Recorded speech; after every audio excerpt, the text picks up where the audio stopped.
Welcome to 4C Radio. We are broadcasting from the central campus of Christ University, Bengaluru. 4C Radio is brought to you by the Department of Media Studies, Christ University. For all who are looking for a platform that focuses on communities, commons, climate, and communication, this is the place to be. What's more, this station is run by a diverse community of students and dedicated faculty members. Tune in to experience hard-hitting interviews, fact checks and myth busting, on-ground stories, campus news, and more.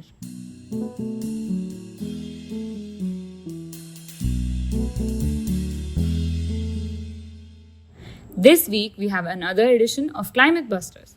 In this episode, research rockstar Dr Kailash explores the concept of commons, how it might be crucial in our fight against climate change, and a journey towards an equitable and just society.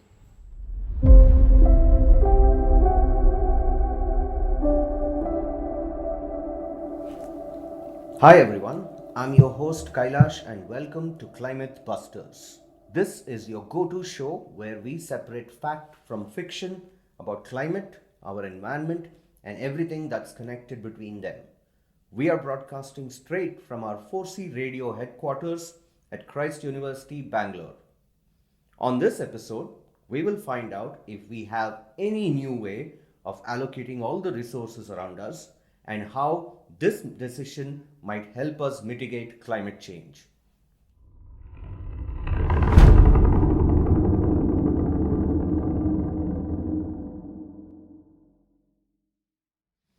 Over the past few months, these issues have been making headlines. Citizens protesting against infrastructure work under Bangalore's iconic Lal Bagh, Delhi's air pollution so toxic that it's just not headlines anymore, it's meme material, and the horrific story from Indore where water contamination devastated an entire community. Different cities, different stories, but all of them point to the shared suffering caused due to the contamination of shared resources. Air, water, land, forests, grasslands, marshes, and deserts. And not just nature. Think about cultural artifacts, traditional rituals, stories, oral histories, and languages. What is the one thing they all have in common? They are essential to all human communities, and more importantly, many of them are essential to all living beings. Yet, the way we usually talk about them is surprisingly limited. Is this because of how we usually understand the world? Is this because in our everyday language and even in government policy, we tend to categorize our world very neatly into clean categories? Think about private property owned by individuals or corporation versus public property owned and managed by the state.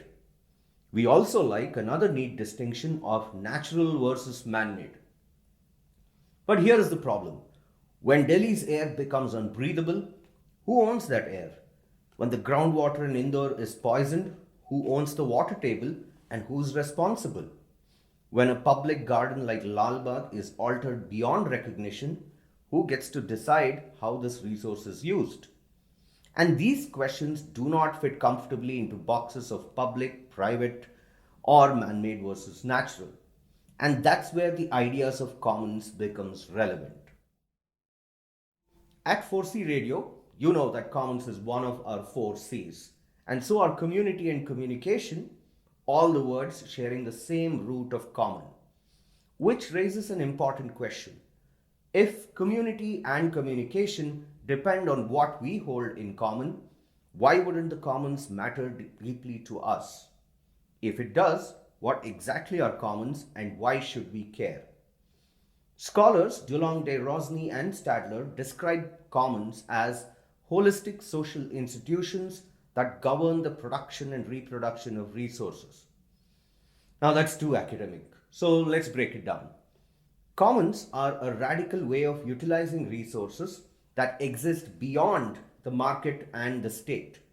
They are not driven by profits and prices like the markets, and nor are they controlled purely by the state through its policies and schemes.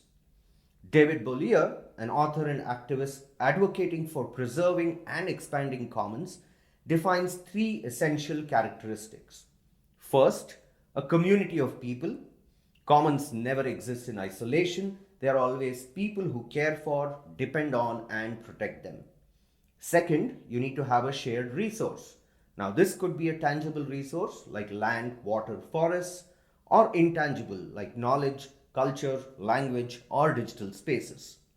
And the third and most important is the act of commoning. And this is where the real magic happens. Commoning is not a thing, it's a practice.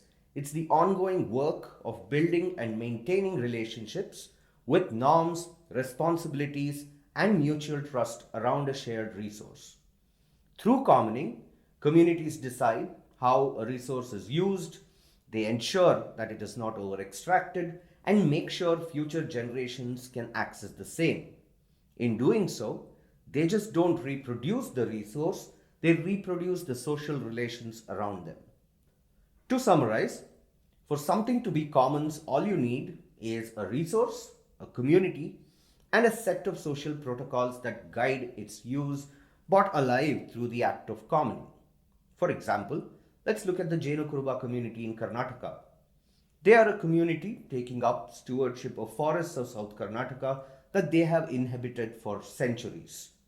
Their livelihood is from the forests, but their livelihood is not extractive in nature but more symbiotic. The way they perceive the forest, their way of life, and livelihood itself becomes the act of commoning. This ensures that the forest is available for all living beings. However, when the commons get affected, the impact is far more on the people who are most dependent on the commons. In the above case, when the market logic brought in wildlife resorts and safaris to Nagarhole forests, it is the stewards of the commons, the Jaina Kuruba community, who were pushed out in the name of development. Similarly, in Delhi, although air pollution affects all living beings, the poor, the underprivileged, and the economically and socially vulnerable bear the brunt of the commons being destroyed. For centuries, land and resources belonging to communities have been plundered, first by imperial powers and later by profit-driven corporations. Forest, fenced from indigenous communities such as the Jaina Kuruba community we talked about, water sources privatized, check what Nestle is doing in Canada and USA, and knowledge patented. I'm sure all of you are following the Sci-Hub case. And worst of all, even we have seen seeds being patented. Just check what Monsanto's BT brinjal case is all about. What was once shared and cared for collectively is now fenced off, priced, and extracted. And the costs of all of this are becoming impossible to ignore. Displacement of communities, water crises, air pollution, which are all worsening climate change. Remember, these are not just environmental issues, these are crises of the commons.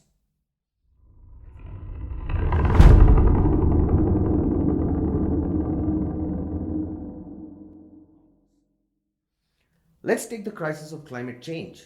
The atmosphere is a common, oceans are commons, biodiversity itself is commons, and no single government or corporation can manage them alone. Solutions that focus only on markets, like carbon trading, or only on state control on emissions are proving insufficient.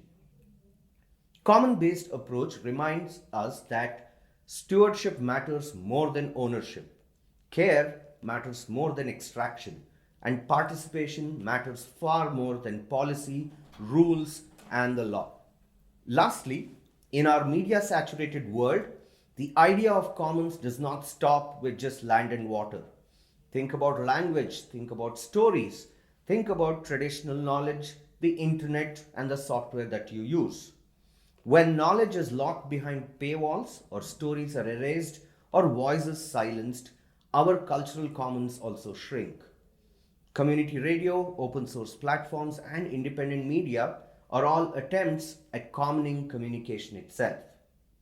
At a time when everything seems to be up for sale, the idea of commons reminds us that some things are too important to be owned, too vital to be commodified, and far too interconnected to be controlled by a single individual.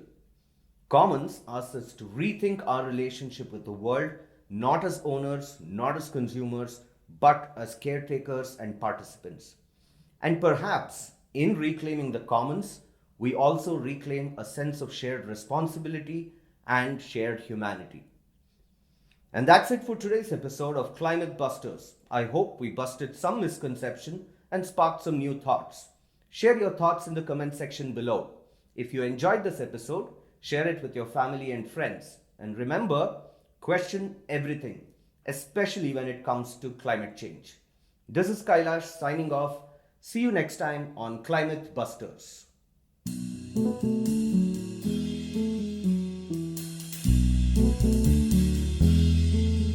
That's all for today's episode. Hope it made you think about how commons might change the way we live and perceive the world. We will be back with more next week. Until then, as always, stay curious and question everything. This podcast was researched and presented by Dr Kailash. It was illustrated by Vernika, edited by Guru Aditya, and hosted by Anushree. Follow us on all socials, subscribe and share widely.